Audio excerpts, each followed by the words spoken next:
Hi everyone, welcome back to another video in the Web Security Academy series. In today's video, we'll be covering lab number 1 in the Access Control Vulnerabilities module titled Unprotected Admin Functionality. Alright, let's get started. This lab has an unprotected admin panel. What that means is it likely does not have access control implemented on it, so the developers forgot to put access control rules on it. And then it says solve the lab by deleting the user Carlos. So our target goal over here is to find the admin panel and delete the user Carlos. All right, let's access the lab. And while that loads, let's open up Burp. So this is the browser that comes built in with Burp, and that's why I don't have to set my Foxy Proxy extension on it. All right, so if we click on Home right over here, you could see it just redirects me to the main page. And then if I click on My Account, it says it failed to connect. That's probably because the internet connection went down. So let's reload it over here. And you can see over here, it gives me the login page. So let's try and see if we could figure out what the admin panel is. So I'm going to try with admin first. And it says it's not found. So let's try admin panel maybe.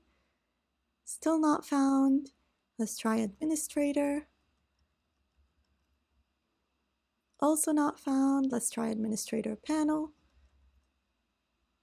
And here we go. So we gained access to the administrator panel, and clearly there's missing access control rules on the administrator panel. Now, in a real-world engagement, what you would do is you would try and brute force any directories that are not directly visible in the application, but because this is an exercise, I just tried a few of the most common ones, and I managed to figure out that it's administrator panel.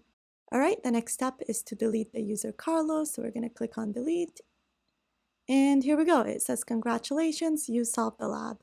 All right, so we successfully completed the exercise by first guessing what the administrator panel endpoint is and then deleting the user Carlos. And we were able to do that because there's no access control rules that were implemented on the admin functionality. The next thing we're going to do is script the exploit.